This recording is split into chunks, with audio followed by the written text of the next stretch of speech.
김원장, 박은영의 머니머니2 오늘 벌써 18번째 시간입니다. 네. 18번째 시간이 되니까 제가 아침에 라디오를 진행하잖아요. 네. 당신의 아침 박은영입니다라는 106.1에서 아침 7시부터 9시까지 주파수 밑으로 나가고 있죠? 네, 고맙습니다. 하고 있는데 오늘 문자가 왔어요. 네. 9604님이 스마트폰에 머니머니2 앱을 깔았다고 네. 이런 반가운 문자를 보내주시면서 제 목소리가 도도하다는 네. 칭찬인지 아니면 뭐 비난인지. 경제학을 좀 안다 이런 뜻이죠. 아, 그런가요? 네. 제가 도도한 척을 좀 했나요? 다 네. 원장님 덕분입니다. 경제학을 좀 아는 무용을 전공한 공영방송의 아나운서입니다. 네. 자, 오늘도 책 받으실 분들 좋은 네. 댓글 달아주신 분들이 계신데요. 먼저 투겟 2000 쓰시는 분. 네. 14화에서 대부업체와 카드사들이 약탈적 대출을 한다고 하셨는데 네. 그들만이 아니라 요즘은 제일금융권에서도 체크카드를 신용카드처럼 사용할 수 있는 소액결제 신용서비스를 네. 이용해서 이런 게 있군요. 네. 갓 성인이 된 청년들이 무분별한 소비를 하게 만든다고. 원래 체크카드라는 건 내 잔고에 있는 것만큼만 그렇죠. 바로 소비하면서 바로 빠져나가야 되는데 네. 여기서 신용을 부여하면서 또 조금 더 돈을 더 쓰게 만드는. 그러니까요. 자, 이런 거에 넘어가시면 안 되겠습니다. 똑똑한 경제인이 되시길 바라겠고요. 네. 어게인 공부공사 쓰시는 분, 심각한 사회 문제인 전세 폭등 대책으로 재개발 규제 완화 및 뭐 주택 구매 유도 저금리 대출 시. 야, 이분은 뭐 네. 전문가보다 더 전문적인 용어들을 막 어렵습니다. 네. 사용하셨는데요. 재개발 규제 완화라든지 정부의 여러 뭐 저금리 대출을 통한 주택 구매를 유도하는 정책을 어떻게 보느냐. 네. 아마도 비판적인 의견을 바라신 것 같아요. 자꾸 이제 돈을 좀 써라, 네. 집을 사라 이렇게 유도한다는 거죠. 문제는 이제 돈이 있는 사람은 이미 집을 갖고 있겠죠, 대부분. 빚을 내서라도 싼 이자율이 낮으니까요, 네. 지금. 물어보신 것처럼 부정적인 의견이 많은 것 같아요. 특히 이제 집값이 계속 올라가주면 좋지만 이 대출을 받아서 주택을 살 경우에 집값이 이제 점진적으로 뭐 오르지 않거나 물가 인상분조차도 오르지 않는다고 가정했을 때는 언젠간 또 이게 가계 소비에 부담이 되죠. 빚이 있으면 소비를 줄일 수밖에 없잖아요. 지금 당장은 급하더라도 나중에 또 우리 경제에 부담이 될 수 있죠. 네, 그리고 아웃1915님 이렇게 세 분께는 네. 원장님이 쓰신 앵그리 경제학 책을 선물로 드리겠습니다. 네. 그리고 또 이미 책을 받으신 분이지만 네. JY킴 1209님께서는 네. 5만 원권 돈의 회수율이 떨어진다는 게 어떤 걸 의미하냐고 질문을 올려주셨어요. 그 전에 그러면 돈은 어디서 발행해요? 한국은행? 정확해요. 돈은 정부, 기획재정부에서 발행하지 않아요. 한국은행에서 발행해요.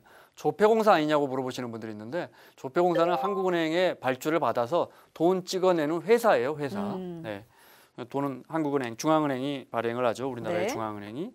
근데 이제 5만 원권 2009년부터 논란이 됐어요. 그때도 혹시 잠겨버리는 게 아니냐 했는데 그 현상이 지금 막 생겼어요. 지난해부터 갑자기 터져요. 2009년에 발행하기 시작했는데 정부가 지난해도 한 7조 원 가량 찍어냈으니까 어마어마하게 5만 원권을 많이 찍어냈죠. 네. 그럼 이게 돌 거 아니에요. 시장에도 가고 기업에도 가고 미용실에도 가고 네. 돌다 은행으로 회수가 돼야 돼요. 예금으로. 근데 이게 절반도 안 돌아와요. 원래 한 70%, 80% 돌아오던 게 네. 나머지 절반은 어디 갔느냐. 돌고 있는 돈이거나 아니면 누군가 주머니에 넣어놓고 있는 거예요. 뒷주머니에 차고 있는 거예요? 왜 넣어놓고 있을까? 그러니까 은행에 넣으면 그래도 좀 금리가 낮긴 이자율이 하지만 낮긴 하지만 2% 정도 줄 그럼요. 텐데. 세금 떼고도 2%는 주죠. 네. 뭐 왜 1억이면 얼마예요? 큰 돈이잖아요. 그러니까요. 200만 원이네요. 네. 왜 그걸 감추고 있는 거죠? 그러니까요. 도대체 지난해 발행된 거의 한 8조 원 가까이 되는데 7조 원에서 8조 원 가까이 50%도 회수가 안 된다면 그 4조 원은 어디로 갔을까? 어디로 갔죠? 제 주머니에는 없어요. 누군가가 갖고 있는 거예요. 그럼 이 사람들은 왜 예금하지 않을까? 예금하면 자신의 금융 기록이 남는 걸. 내가 이 돈을 갖고 있다는 게 두려운 사람들이 대부분 갖고 있는 거예요. 금융실명제 때문에. 얼마 전에 그럼요. 몇 달 전에 그 한국수력원자력 간부 이미 구속된 사람 네. 집에 갔더니 집에 6억 원 있더라는 거 아니에요. 6억 원. 아니, 도둑 맞으면 어떡하려고요? 관도 크네요. 아니 그러니까 이게 일부 부장이었어요. 부장. 공기업 부장 집에 6억 원 전부 5만 원권으로 있더라는 거 아니에요. 그러니까 이런 사람들이 예금 안 하죠. 예금하면 당신 이거 어디서 나셨어요? 뇌물인데 이거 입증 못 하니까. 추적을 할 테니까. 집에 싸놓고 있는 거예요. 마늘밭에서 110억 봤어요. 뭐 이렇게 농사 감자 짓던, 캐듯이 네. 호미로 긁었더니 비닐봉투에 돈이 있어서 봤더니 110억 원이었어요. 도대체 몇 장이에요? 주인 없는 돈. 주인이 나타나지 않았어요. 안 나타났어요? 결국 마늘밭 주인은 찾아냈는데 자기 돈 아니래요? 여의도요? 여의도 백화점 있잖아요. 네. 그 1층에 맛있는 봤어요. 콩국수집 있죠. 맛있죠. 그 건물에서도 몇 해 전에 창고에서 8억 원이 발견됐어요. 8억 원 현금. 끝까지 주인이 안 나타나요. 주인이 안 나타나. 왜 안 나타나요? 당신 이 돈 어디서 나셨어요? 답을 못할 돈. 검은 돈이니까요. 알겠죠? 부정하게 예를 들어 불법 뭐 인터넷 도박을 해서 번 돈이었다든지 이런 돈은 밝혀지면 안 되는 거잖아요. 네. 그러니까 누가 내 돈을 찾아냈어도 그 내 돈인데요. 못하는 거죠. 얼마나 밤잠을 못 자고 있을까요? 근데 그러게요. 왜 네. 하필이면 지난해부터 회수율이 부쩍 줄었을까요? 정부 바뀌면서 정부가 지난해부터 세원 확보를 위해서 굉장히 깊이 들여다봐요. 네. 그러니까 누가 예를 들어 2천만 원, 3천만 원만 송금하거나 현금 찾아도 사실은 정부가 다 확인해요. 그런데 이제 보통 사람들이 예를 들어 전세금 찾으려고 뭐 1억이 왔다 갔다 하는 거 네. 이런 거는 체크가 안 되지만 이 사람 과거에 한 20억 탈세한 중소기업 사장인데 이 사람이 왜 갑자기 8천만 원을 찾았지? 그럼 정부가 이게 금융당국이 다 들여다보고 있어요. 어느 날 금융당국이나 세무당국이 확 들이닥쳐요. 이거 저 증빙하세요. 이런다고요. 이 변호사님 갑자기 8천만 원이 생겼어요. 증빙하세요. 이런다고. 당신 혹시 신고 안 한 소득이 있는 거 아니에요? 네. 변호해주고 현금 받은 거 아니에요? 그래서 과세해버린다고. 세금 때려버린다고요. 이런 게 정부가 더 구체적으로 더 지독하게 하니까 어느 순간 이런 돈을 갖고 있는 사람들이 지난해부터는 아예 은행 근처로 안 가는 거예요. 그러니까 전부 현금으로 갖다 집어넣는 거예요. 그러니까 5만 원권이 지난해부터 갑자기 사라진 거예요. 통계로도 입증되는데 지난해 10월 기준으로 해서 1년 전에 비해서 예금액이 17조 원이나 줄었어요. 이게 안 되겠다. 이거 드러나겠는데 찾아서 집안의 금고에 갖다가 넣어놓는 거죠. 어쨌든 뭐 저는 집에 5만 원짜리 신권 2장 있습니다. 네. 설날 세뱃돈 부모님한테 받았고 네. 그거 복돈이라고 또 감춰놨었는데 우리 또 이게 신권 받으면 또 그거 쓰기도 아깝잖아. 아깝잖아요. 근데 그냥 은행에 갖다 맡기겠습니다. 그리고 또 친구들 만날 때 단 2장이에요. 친구들 만날 때도 지갑에 또 한 5만 원권 하나는 있어야 돼. 그래야 또 좀 폼 좀 나고. 그러면 한 딱 2장만 남겨놓고 다 갖다가 저금하는 걸로. 네. 네.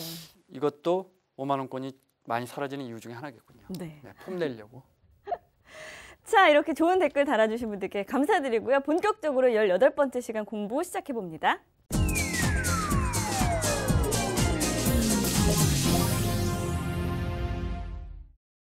자, 오늘 시장의 진실에서는 포획 이론에 대해서 공부를 해보겠습니다. 네. 금융감독원에서 금융소비자보호위원회라는 네. 것을 신설한다고요? 만들려고 해요. 네. 금융위원회는 정부 조직이에요. 해양수산부 같은 거예요. 그러니까 위원회 위원장은 장관이에요. 민간이 간단하게. 아니군요. 정부 금융위원장 나오셨습니다. 장관님이에요. 네. 국무위원이에요. 금융감독원장은 반관 반민이에요. 절반만 깍두기네요. 공기업 비슷해요. 네. 금융위원회 밑에 금감원은 금융경찰이에요. 감독 관할하는 곳이에요. 잘하나 못하나. 그렇죠. 뭐 어딜 관할할까요? 금융기관, 은행, 기업? 보험사, 증권사 이런 금융기관에 불법이나 뭐 금융시장의 문제점들 소비자들이 손해 보는 걸 관할하고 경찰 같은 기관이라고 생각하시면 되는데 네. 그 밑에다 말씀하신 것처럼 금융소비자보호위원회를 만든다는 거 아니에요?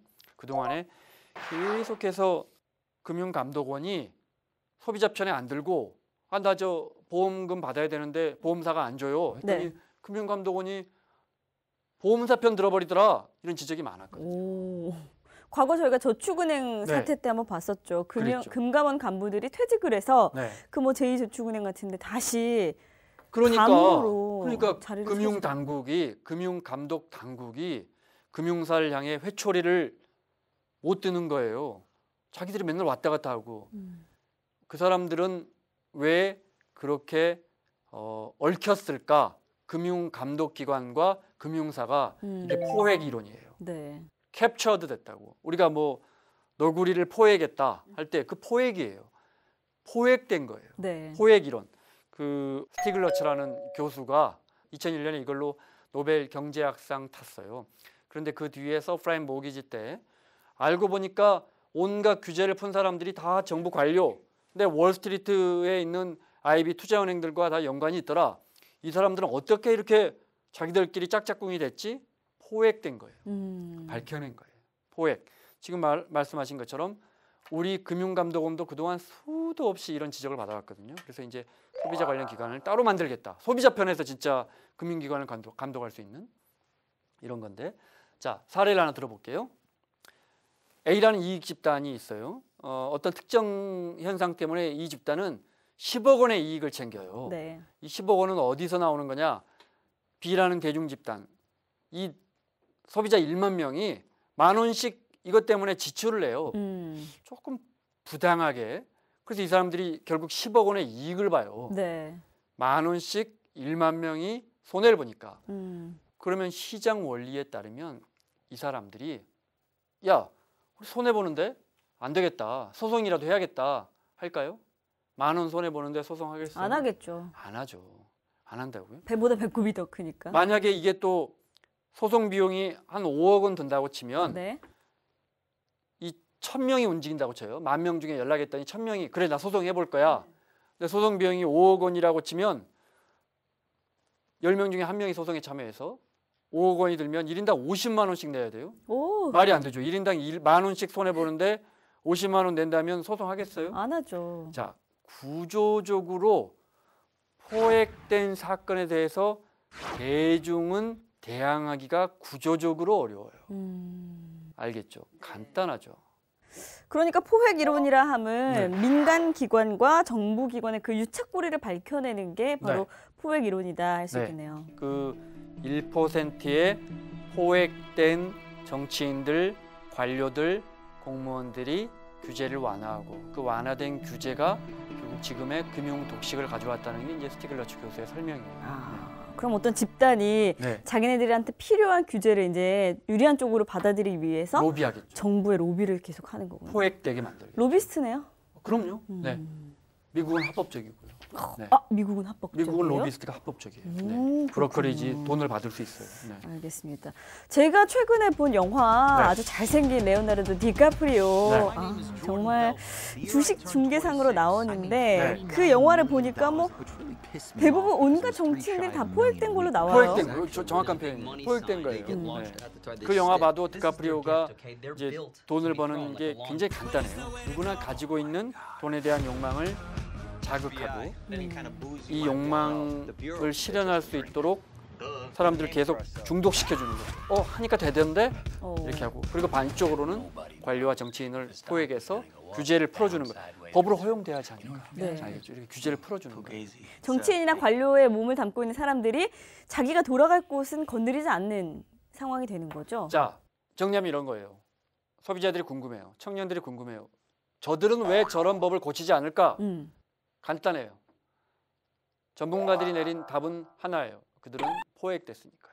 어떻게 되면 되게 불쌍하다는 생각도 드는데 어쨌든 오늘 스티글리츠의 네. 포획 이론에 대해서 공부를 해봤습니다. 제가 그런 글을 봤어요. 군주론에서. 네. 마키아벨리? 자신의 미래를 위해서 네. 조직을 희생시키면 안 된다고. 네. 근데 자신의 이익을 위해서 조직을 희생시키는 게 바로 포획된 자들이군요. 그렇죠. 네. 아무튼 좀 우리 사회는 좀 깨끗했으면 좋겠습니다. 네. 시장의 진실이었습니다. 자, 정부가 네. 목사님이나 스님 같은 종교인에게 네. 세금을 매기겠다고 네. 다시 이제 얘기를 앞서도 했어요. 말씀드렸지만 세원 확보, 세금을 어디서 더 거둘까? 정부가 복지를 늘려야 되니까 씀씀이 늘었는데. 아니 씀씀이는 늘고 자꾸 네. 거두고 참 조금은 억울하기도 하네요. 근데 이제 세원 확대라고 쓰고 서민 중산층 증세라고 읽는다 뭐 이런 말도 있던데. 네. 13월에 월급 못 받은 분들이 많다고 네. 원성을 들었습니다. 자, 그래서 찾아낸 세금 중에 세원 중에 하나가 근데 왜 종교인들은 세금을 안 내지? 거기까지 사실 이제. 해묵은 논쟁이에요. 네. 네. 근데 사실은 이제 천주교는 내고 있고 네. 신부님들은 원천 징수하고 있고 일부 목사님들도 자발적으로 내고 있고 이제 사실은 엄밀하게 말하면 대부분의 목회자분들은 이 과세하는 거 두렵지 않아요. 그분들 소득이 높지 않기 때문에. 네. 문제는 진짜 교회. 커요. 예, 도대체 그렇죠. 돈이 어디서 나서 저렇게 지었지? 예, 그런 큰 차 타고 다니시는 일부 목사님들이 이런 세금 걱정하시겠죠? 네. 원래 이제 이번 임시국회는 하겠다 약속된 거였어요. 여야가 더 신중하게 처리하겠다 하다가 이제 대통령 업무보고 때 기재부가 4월 달에는 하겠다. 물론 국회가 통과가 돼야 할 텐데 정부는 하겠다. 법안을 네. 만들겠다. 이렇게 약속을 했습니다. 대통령께. 사실 종교인이라는 범위 자체가 네. 얼마를 버는지 네. 얼마나 되는지 그게 다 자료가 조사가 되나요? 돈을 그러니까요. 좋은 질문이에요. 세금을 내는 것도 두려워 걱정이지만 세금을 내려면 그러면 얼마를 버셨어요? 네. 신도들이 얼마를 냈어요? 뭐 이런 게 드러날 거 아니에요. 투명해지는 걸 걱정하는 그런 면이 있어요. 사실은 얼마 내느냐보다는 말씀하신 것처럼 그 얼마나 벌까 막연하긴 한데 대한변호사협회에서 종교인 과세해야 한다고 발표할 때 한 36만 명 정도가 과세 대상이었고 네. 헌금 규모는 한 6조 원 정도였으니까 여기에 이제 어떤 식으로 과세를 하냐에 따라서 이제 얼마의 세금이 거칠 것인가 이건 달라지겠죠. 네. 근데 이제 기재부에서 뭐 한 100억, 1000억 원 정도 큰 돈은 아니에요. 국가 예산에서 하지만 상징적인 거죠. 네. 뭐 어쨌든 소득이 있으면 세금을 내야 된다. 네. 이게 모든 국민에게 적용이 되는 아, 거고 그럼요. 그걸 헌법 국민- 38조. 개세주의라 그러더라고요. 네. 발음은 네, 욕 아닙니다. 국민 개세주의. 네. 매우 중요한 원칙이에요. 그러니까요. 국민 모두가 과세의 의무를 진다는 것이고요. 네. 또 하나 원칙은 모든 소득에는 과세한다는 두 가지 원칙이 있어요. 아니 그렇다면 이 종교 활동에 대해서 네. 이걸 근로로 봐야 되냐, 네. 노동으로 봐야 되냐. 그러니까 저 종교인 분들이 이제 일부에서 그렇게 반대를 하시는 거죠. 내가 예수님께 또는 봉사라는 의미라고 부처님께 생각하잖아요. 하는 이런 성스러운 활동이 어떻게 근로냐? 이건 정말 너무한 거 아니냐? 네. 이거는 인간의 의식적인 부분인데 뭐 그런 부분에서 반대가 있고요. 근데 이제 앞서 말씀드린 것처럼 그런 재정에 대해서 투명해지는 걸 걱정하는 것도 있지만 또 하나가 있어요. 사실을 깊이 들어가면 종교단체가 이런저런 사업을 많이 해요. 교회를 운영하기 위해서는 사실 돈도 많이 필요하고 그렇죠. 헌금만 의존할 수는 없잖아요. 그러니까 유치원도 하고 뭐 오피스텔도 갖고 있고 근데 오피스텔 같은 경우에 박은영 아나운서가 사서 1억 원이 남았다 그러면 양도세를 낼 거 아니에요. 네. 양도 차익에 대해서 그래서 종교법인 이름으로 돼 있으면 누구누구 교회 이름으로 돼 있으면 이런 세금도 안 낸다고요. 그래요. 문제는 이런 세금을 내지 않았기 때문에 이런 소득에 대해서 신고할 필요가 없었던 거예요. 네. 내가 얼마를 버는지 당신들을 알 필요가 없었어요. 그동안에는. 중요한 건 여기서 신도들도 알 필요가 없고 알 수도 없는 거예요. 그런데 과세를 하기 시작하면 어느 목사님이 1,000만 원 세금을 냈대. 어느 교회의 유치원이 2천만 원 세금을 냈대 하면 소득이 드러나잖아요. 그럼 네. 신도들이 알게 돼요. 이런 아주 민감한 문제가 숨어 있어요. 종교계의 부대 사업이 엄밀히 말하면 지하 경제라는 거 정말로 진정으로 불편한 진실이죠. 그죠? 아, 그러니까 검은 돈은 아니지만 네. 지하에 갇혀서 네. 뭐가 어떻게 돌아가는지 잘 모르는 네. 그런 돈이라고 할 수 있겠군요. 아니 그렇다면 네. 종교인에게 과세를 한다면 네. 우리처럼 네. 그 근로소득세율 적용을 우리는 이제 받나요? 근로자니까. 그렇죠. 근데 이제 그렇게 할까 하다가 네. 그러면 이제 우리는 이제 최고 아주 돈 많이 버는 분들은 과세 구간이 구간별 과세하지만은 네. 38%까지 과세하잖아요. 실효세율이 보통 한 20%, 뭐 한 15% 정도 되잖아요. 그러니까 1억 원 벌면 한 1,000만 원, 2천만 원 정도 세금 내잖아요. 네. 이건 너무 비싸다. 그래서 기타 소득으로 과세하면 4.4% 단일 세율이에요. 1,000만 원을 벌어도 4.4%, 1억 원을 벌어도 4.4% 과세 초기니까 조금만 내세요. 이 기타 소득이란 게 뭐냐면 헌금 받잖아요. 네. 신도들이 도네이션한 돈 받잖아요. 그러니까 책 인쇄라든지 강의료, 뭐 복권 수입 같은 그야말로 기타 수입이니까 헌금 네. 거기에 대한 소득 내세요.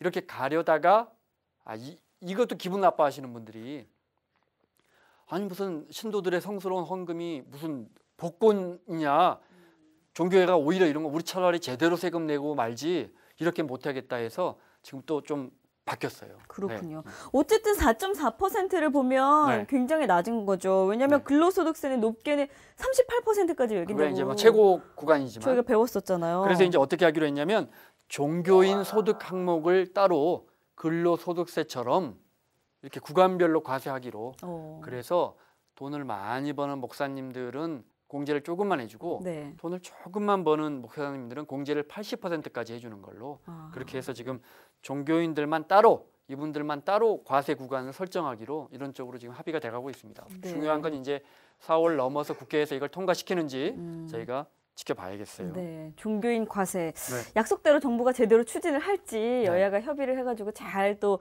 받아낼지 네. 한번 지켜봐야겠네요. 종교인 과세와 관련해서 우리가 미처 생각하지 못했던 거 하나 있는 거 알아요? 어떤 건가요? 우리 어떤 법에도 목사님에게 스님에게 과세하지 말라는 그런 예외 항목은 없어요. 아 근데 왜 그게 마치 법인 것처럼 그냥 여태까지 걷지 않았을 뿐이에요. 종교인이기 때문에. 네. 비정상의 정상화를 정부가 추진하고 있잖아요. 어떤 게 비정상이고 어떤 게 정상인지 이런 것도 한번 논의를 해봐야겠습니다. 네.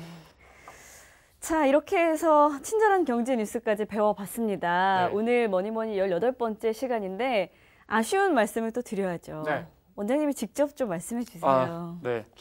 부족하지만 박은영 아나운서와 제가 우리 청년들의 건강한 경제 길라잡이 하겠다고 했던 뭐니뭐니 이제 시즌 2 18번째 시간으로 여기서 마치고요. 네. 저희는 또 다음번에 진짜 더 알찬 내용 준비해서 더욱 건강한 경제 상식으로 찾아뵙도록 하겠습니다. 아, 많은 분들이 아쉬워하실 것 같고 네. 저 역시도 정말 아쉽습니다. 이 덕분에 열심히 경제 공부도 했었고 관심도 가졌었는데 네. 그래도 저희 꼭 3로 들어올 거죠. 그럼요. 시장 경제에 문제점이 있는 한 뭐니뭐니는 사라지지 않습니다. 네. 저희는 뭐 원장님은 뉴스토크에서 네. 보는 걸로 하고요. 네. 저는 다양한 여러 가지 프로그램에서 또 찾아뵙겠습니다. 연예가 중계에서 뵙도록. 네네, 비타민도 있고요. 네. 자, 그동안 사랑해주신 많은 분들께 감사드리고요. 저희는 꼭 뭐니뭐니 3로 돌아올 수 있도록 또 열심히 노력하겠습니다. 고맙습니다. 시청해주신 여러분 고맙습니다.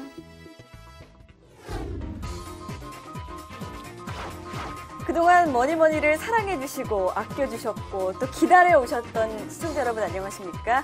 3년 만에 다시 인사드립니다. 뭐니뭐니 2로 돌아왔습니다. 와! 안녕하세요. 김원정 원장님. 3년 만이네. 네, 3년 만이네요. 네. 그 화장하면 안 되잖아요. 인간의 조건에서. 왜 화장하셨어요? 끝났어요, 어제. 어제 끝났어요. 네네. 아니죠. 화장 안 한 듯해요. 안 예쁘다는 말씀이신가요? 역시 뭐 입에 좋은 약은 몸에 쓰다고. 네. 아니죠. 진짜 왜 자꾸 얘기하기 싫은데. 선생님 해주세요.